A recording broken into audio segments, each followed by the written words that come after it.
Hai, dengan saya Diandra di sini. Jadi di video kali ini saya akan menjelaskan kepada Anda step memulai digital marketing dari nol sampai Anda bisa menghasilkan profit yang besar. Siapapun Anda, walaupun Anda newbie, walaupun Anda ibaratnya udah mulai, Anda bisa melakukan framework ini dari nol sampai nanti bisa menghasilkan. Oke?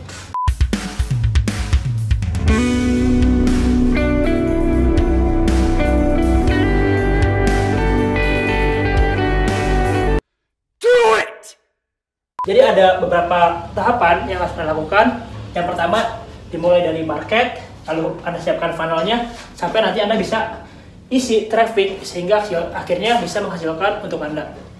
Nah, jadi gini, buat Anda yang baru mulai gitu ya, dan sekarang misalnya Anda, Bang Dean, saya nggak punya produk nih. Bang Dean, saya pengen jualan tapi bingung produk apa. Nah, kalau misalnya sekarang Anda nggak punya produk, Anda bisa mulai dari yang namanya market. Oke? Nah, Anda teliti dulu, kira-kira Anda mau melayani siapa ya. Jadi kita bertanya dari who, siapanya dulu ya. Karena kalau misalnya Anda gini, banyak orang yang ingin berjualan gitu ya. Saya punya produk ini bang, ini produk terbaik di dunia yang pernah ada gitu kan. Ini pokoknya nomor satu lah, kecap terbaik. Nah tapi Anda nggak pernah mikirin marketnya siapa. Anda bikin produk sesuai ekspektasi Anda, wah ini produk paling keren, tapi nggak ada market yang mau beli. Percuma Anda punya produk yang fiturnya tercanggih di dunia, tapi kalau marketnya nggak ada. Jadi Anda bisa mulai dari market dulu ya. Oke? Nah, market ini Anda bisa pikirkan kira-kira apa sih yang menjadi ketakutan mereka ya. Fear-nya mereka tuh apa sih? Nah, kira-kira apa sih yang menjadi kegelisahan si market Anda tuh? Misalnya, kalau misalnya Anda market ibu-ibu gitu ya. Mereka punya kegelisahan anaknya takut sering bermain gadget sampai nanti matanya rusak. Ya. Nah, jadi ini adalah kegelisahan market ibu-ibu gitu ya. Jadi dia tuh pengen anaknya supaya gimana nggak main gadget terus-terusan. Nah, nanti ada bisa tulis dan nanti Anda bisa berikan solusinya ya. Oke, nanti akan saya jelaskan di bawah untuk bagian produk. Nah, selain fear-nya Anda bisa tuliskan hope-nya. Contoh, harapan si ibu tadi gitu ya. Dia ketakutan anaknya terlalu sering main gadget terus matanya rusak. Harapan si ibunya, si anak ini bisa mengerjakan sesuatu aktivitas yang ibaratnya tuh lebih bisa produktif ya. Ibaratnya gimana sih anak ini tuh bisa tetap bisa bermain, tetap bisa senang, tapi tanpa harus merusak matanya gitu ya. Bagaimana cara matanya tetap sehat, tetap aman. Nah, itu nanti Anda bisa tulis seperti itu di hope-nya. Nah, lalu si ibu ini gitu kira-kira punya daya beli berapa? Anda bisa hitung dari market ini. Market ini tuh kira-kira dia kerjanya apa sih? Atau misalnya si ibu-ibu ini nggak kerja tapi dia punya suami, penghasilannya berapa sih? Kita jualin barang, kira-kira dia mampu belinya gitu ya, maunya dan mampu belinya tuh di harga berapa. Nah, jadi kalau misalnya Anda dari sininya nggak lolos, pantesan jualan Anda nggak laku-laku gitu kan. Anda berharap nih jual produk, Anda udah banting harga semurah mungkin gitu ya, wah pokoknya udah dibanting sih harganya tuh, tapi nggak ada yang mau beli. Ya karena orang beli bukan cuma kan harga gitu ya. Jadi kalau ada yang bilang, bang pokoknya kalau jual barang tuh yang penting murah, yang penting bersaing, yang penting daya belinya banyak.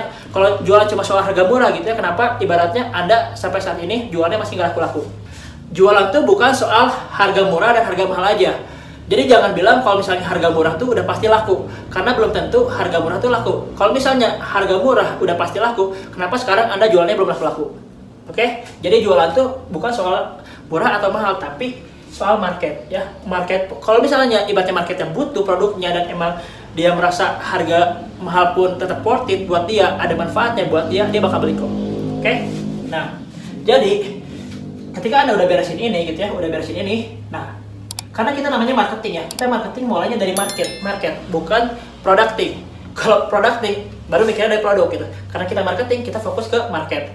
Nah, ketika ibaratnya Anda udah beres ini, udah tahu fear-nya, udah tahu hope-nya, udah tahu daya belinya gitu kan, udah tahu ibaratnya, oh dia tuh butuhnya apa. Nah, jadi di sini Anda pikirkan produknya, kira-kira produk yang pengen Anda jual tuh produk seperti apa sih? Nah, kalau misalnya buat saya pribadi, ketika saya udah tahu market, punya daya beli, saya bakal mencari produk yang high margin. Kenapa harus high margin atau mempunyai margin yang besar gitu, keuntungan yang besar? Karena kalau marginnya terlalu tipis, marginnya terlalu kecil, itu nggak akan cukup untuk biaya beriklan. Karena kita tahu dengan digital marketing kita butuh yang namanya beriklan. Nah tapi kalau kita bandingkan digital marketing gitu ya dengan iklan di televisi gitu kan, atau ibaratnya iklan konvensional, itu lebih murah dengan digital marketing iklannya. Tapi kalau misalnya kita ngambil margin terlalu kecil, ya kurang cocok. Kecuali Anda udah punya channel distribusi. Jadi Anda tinggal fokus awareness aja gitu ya, tinggal fokus bagaimana caranya si market sadar gitu kan, menjangkau orang sebanyak-banyaknya, itu beda cerita. Tapi kalau sekarang ini posisinya Anda belum punya channel distribusi, Anda belum punya budget marketing yang besar, Anda fokuslah mencari produk yang marginnya besar. Oke? Nah, lebih bagus udah high margin, produknya recurring atau repeat order. Jadi ketika Anda udah beriklan sekali, Anda udah mengakuisisi market, misalnya untuk mendatangkan satu pembeli Anda harus membayar katakanlah 30.000 sampai 50.000, dan Anda mengambil keuntungan dari satu produk itu bisa 100.000 sampai misalnya 2 juta.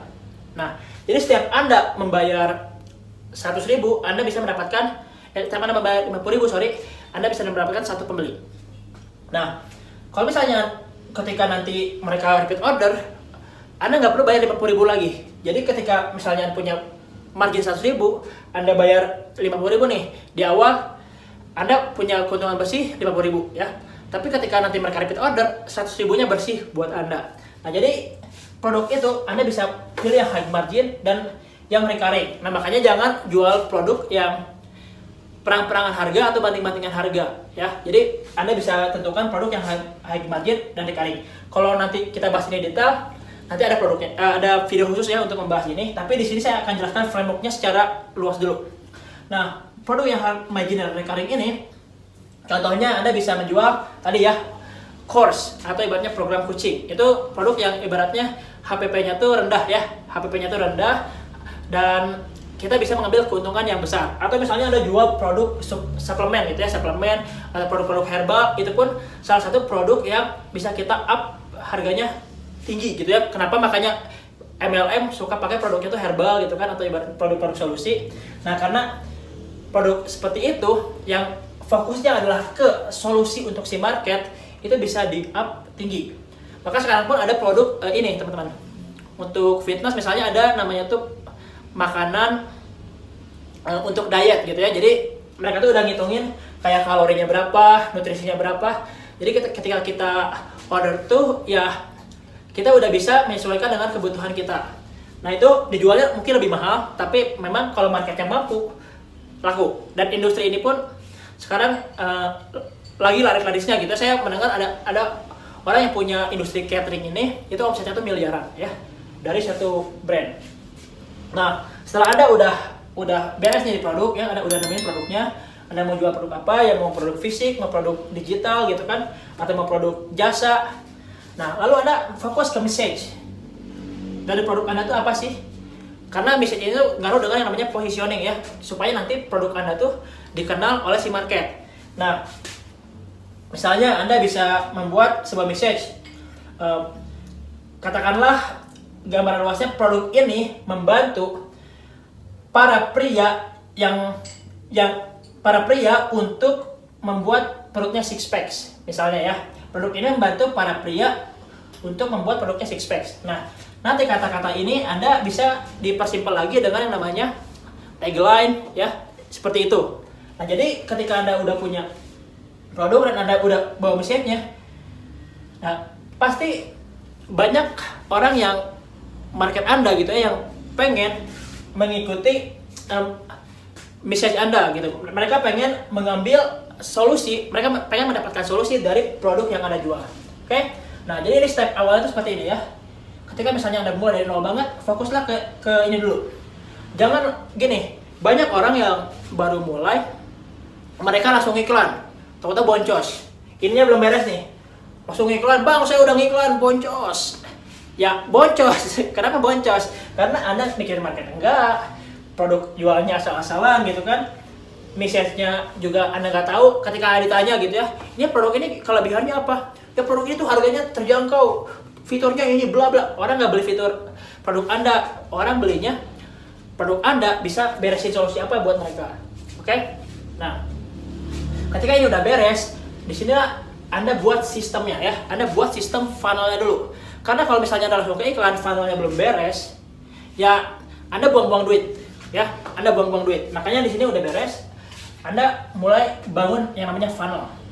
Oke? Nah, kalau Anda belum tahu funnel itu adalah, kalau bahasa Indonesia itu corong ya. bukan corong buat isi bensin ya, tapi corong untuk memfilter dari market yang tadinya misalnya cold, ya, warm, hot. Oke? Nah, adalah proses bagaimana membuat penjualan bisa lebih efektif dan lebih maksimal. Kita membuat suatu sistem bagaimana nanti orang yang baru kenal Anda, terus mereka akhirnya tertarik sampai akhirnya mereka mau membeli. Ini adalah fungsi dari funnel. Oke? Nah, paling dasar funnel tuh kita akan membuat yang namanya landing page. Oke? Nah, landing page. Landing page itu apa? Landing page itu adalah tempat mendaratnya si prospek ke bisnis Anda. Kalau misalnya di bisnis offline mungkin Anda punya toko gitu ya, Anda punya toko, prospek ibarat ngelihat dari jalan, lalu dia mendarat ke toko Anda. Nah, kalau misalnya di internet, landing page itu biasanya sebuah halaman web gitu ya, sebuah halaman web yang fokus ke satu message ya, yang fokus ke satu tujuan. Jadi bedanya web sama landing page itu apa? Kalau web kan terlalu banyak tombolnya, ada tombol A, tombol B, tombol C, bla bla bla gitu ya. Nah, kalau landing page itu fokus satu penawaran, satu offer, satu message. Jadi kalau misalnya Anda pengen membuat penawaran baru, landing page-nya dibedain. Nah, tapi biasanya landing page itu kalau buat pemula gitu ya, bukan cuma web aja, tapi ada juga bisa memakai Instagram account ya. Nah, jadi Anda bisa membuat kayak edukasinya tuh di Instagram. Jadi kayak Anda bikin microblog gitu kan, atau Anda bikin quotes yang memang tujuannya ke sini, ke fear hope-nya si market. Yang tujuannya adalah membangun demand, create interest and demand ya, membangun ketertarikan dan juga permintaan. Bagaimana si market cold ini yang tadinya tidak tahu apa-apa, mereka akhirnya jadi tertarik.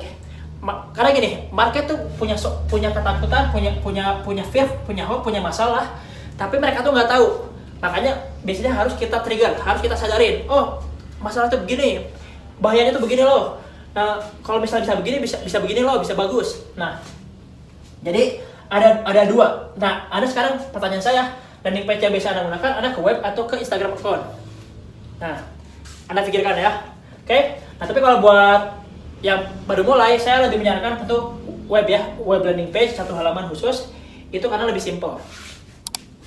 Nah, lalu Anda buat mereka tuh untuk kontak Anda gitu ya, untuk bisa berinteraksi gitu, untuk membeli produk Anda tuh Anda menggunakan form atau WA. Nah, biasanya kalau untuk produk-produk yang high ticket gitu ya, produk-produk yang agak mahal, atau Anda mau memfilter audiens Anda, itu biasanya menggunakan form.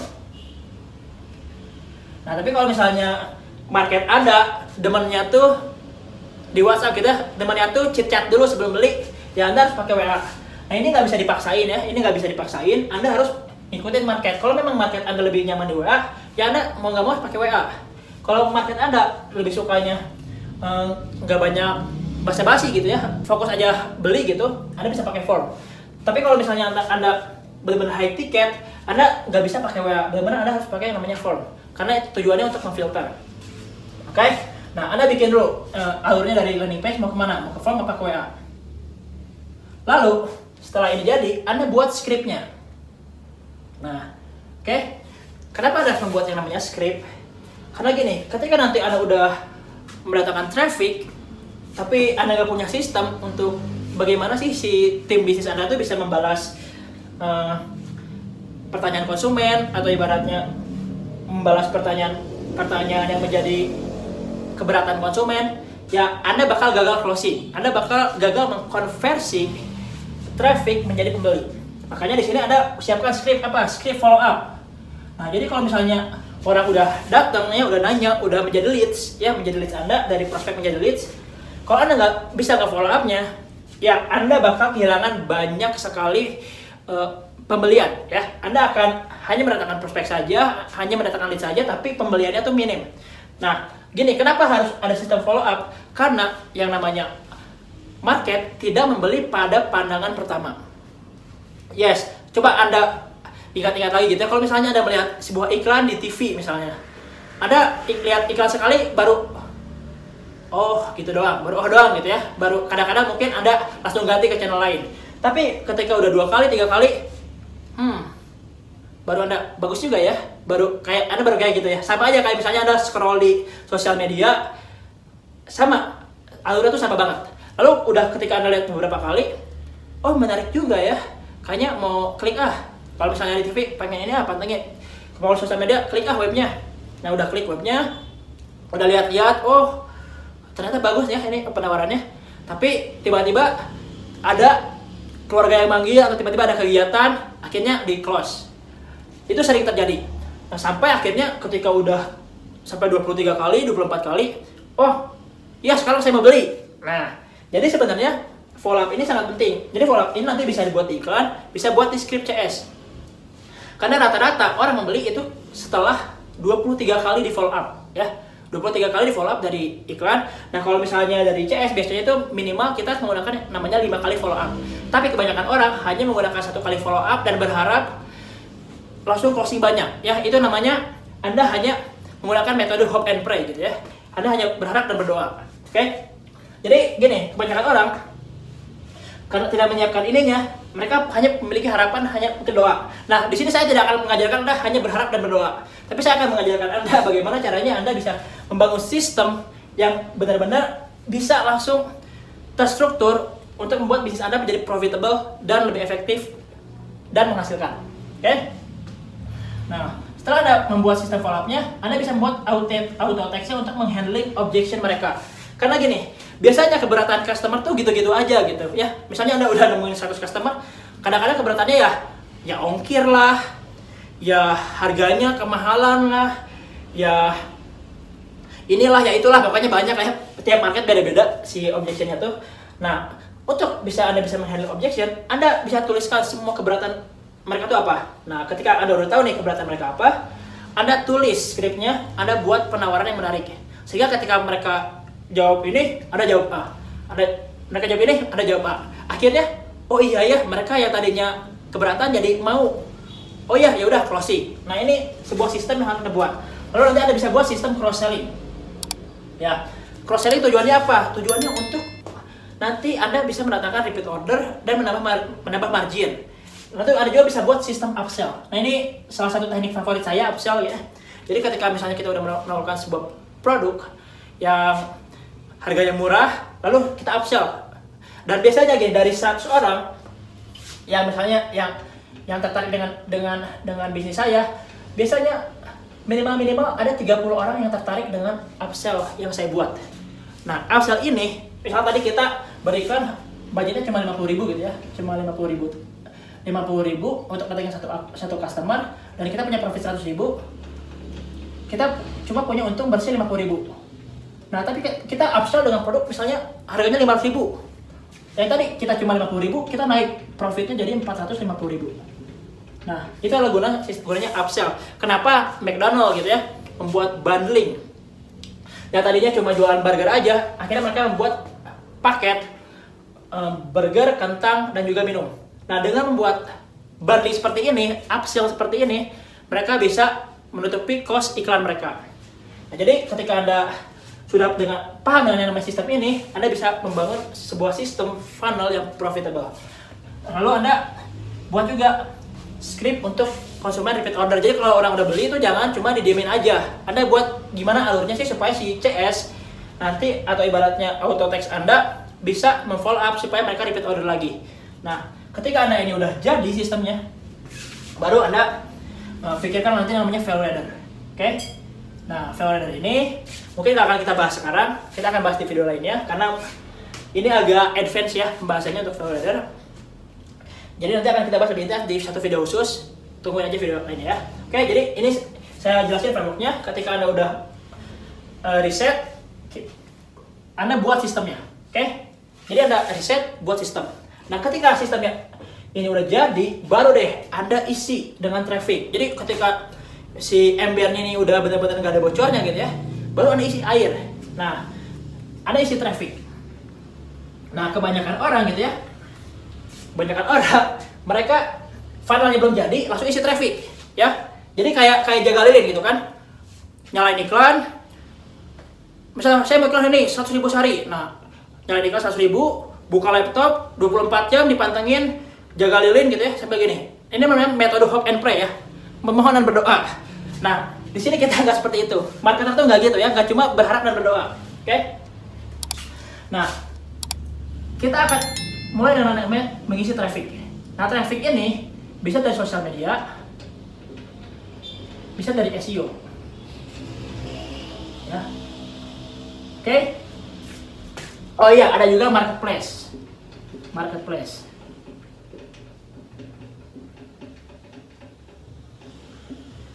Nah, terserah Anda nih, Anda mau pakai yang mana trafficnya? Mau sosmed, mau SEO, mau marketplace. Nah, kalau favorit saya biasanya pakai sosmed. Tapi ya SEO pun tetap dijalanin ya. Tapi SEO itu menurut saya itu nice to have lah. Kalau kewajibannya tuh sosmed ya, karena sosmed itu kita bisa mengambil high margin tadi. Nah, kalau kita di marketplace itu banding-bandingan harga banget. Dan gini, banyak orang yang ngomong, Bang Dean, kalau jual di marketplace itu udah banyak nih mati-mati harga di marketplace, nggak mungkin jual di sosial media bisa laku. Itu kamu kurang riset, kurang praktek. Karena kenyataannya marketplace hanya menyumbang 30% dari penjualan online. Ya, 30% omset dari penjualan online. Paling 70%-nya ada di luar. Dan sepengalaman saya main iklan Facebook, rata-rata market Facebook ketika disuruh order di marketplace mereka tuh nggak mau. Mereka lebih senang di closing di WhatsApp atau di form. Yes, jadi tipikal marketnya beda ya. Makanya Anda harus praktek, jangan cuma dengar katanya, asumsi lah, inilah, itulah. Kalau Anda cuma banyak takutnya, nggak ada praktek ya itu, Anda bakal terjebak dengan ketakutan Anda sendiri. Oke? Nah, di sini nanti Anda bisa isi, misalnya Anda pengen datengin 10.000 orang pengunjung dalam satu hari. Ya udah, Anda nanti bisa bayar 100.000. Misalnya untuk 10.000 orang. Atau Anda pengen datengin lebih banyak lagi, 1 juta sehari. Ya. Nah, traffic ini Anda datangkan dari sosial media atau Anda iklan. Ya, Anda iklan. Iklan ini ada FB Ads, ada IG Ads, ya ada Google Ads. Nah, Anda bebas pakai yang mana. Kalau misalnya Anda pakai organik bisa nggak? Bisa. Tapi menurut saya pribadi, organik itu lebih bagusnya buat engagement. Nah, kalau misalnya kita pengen cepet ya udah bayar iklan. Kenapa kita bayar iklan? Karena kita udah bangun sistemnya dulu. Kalau Anda belum bangun sistemnya, ya wajar kalau misalnya boncos. Nah, makanya saya berani gitu ya ke agen-agen saya gitu. Saya punya produk pengharum namanya Asgar. Itu saya berani kasih landing page. Tinggal contek dan itu kemungkinan profitnya besar banget. Kenapa? Karena saya udah membangun ini dulu. Jadi si agen-agen saya, reseller saya itu tinggal contek aja. Nah, dengan beriklan itu akan membantu Anda lebih cepat untuk profit. Dan gini, namanya bisnis pasti butuh yang namanya prospek. Kalau misalnya Anda organik, itu bisa tapi memang lama. Jadi saya sangat menyarankan Anda untuk menggunakan yang namanya iklan. Anda bayar untuk mendapatkan prospek. Yang penting gini, Anda udah tahu ketika misalnya Anda membayar 100.000, Anda bisa dapat 100.000. Mau nggak sih Anda ibaratnya setiap membayar 100.000, Anda bisa dapat 200.000. Setiap Anda membayar 1 juta, Anda bisa dapat 2 juta. Yes, itu sangat mungkin. Ketika Anda sudah membangun infrastruktur ini dengan baik. Oke? Nah, supaya Anda nanti iklannya lebih gampang lagi, saya menyarankan Anda membangun yang namanya social proof, yaitu dengan endorse. Oke? Nah, dengan Anda endorse, Anda akan memiliki konten iklan yang banyak. Karena menurut saya pribadi, konten iklan sangat berpengaruh untuk bisa membuat iklan Anda menjadi profit. Nah, jadi selain iklan yang bagus, saya sangat menyarankan Anda membangun yang namanya social proof. Supaya nanti produk Anda atau toko online Anda memiliki social proof. Yes, nah dengan Anda menjalankan metode ini semua, Anda bisa membangun step by step dari nol. Nah, kalau misalnya Anda pengen belajar lebih dalam tentang digital marketing, Anda bisa komen di video bawah gitu ya, di video bawah. Kira-kira Anda pengen belajar soal apa sih? Anda pengen bahas misalnya, Bang, bahas lebih dalam soal market. Bang, bahas lebih dalam soal produk. Bang, bahas lebih dalam soal message. Atau Bang, bahas lebih dalam soal funnel ya. Nah, atau Anda bisa ibaratnya, Bang, lebih dalam soal traffic. Oke, nanti saya akan share juga materi-materi seputar ini. Nanti saya akan share Instagram marketing, Facebook marketing. Pokoknya nanti turunan-turunannya ini bakal saya bahas semua. Tapi saya pengen tahu nih, kira-kira materi apa sih yang Anda butuhkan? Coba Anda komen di bawah ya. Anda komen di bawah supaya saya bisa membantu Anda untuk membangun bisnis dengan digital marketing dari nol sampai menghasilkan.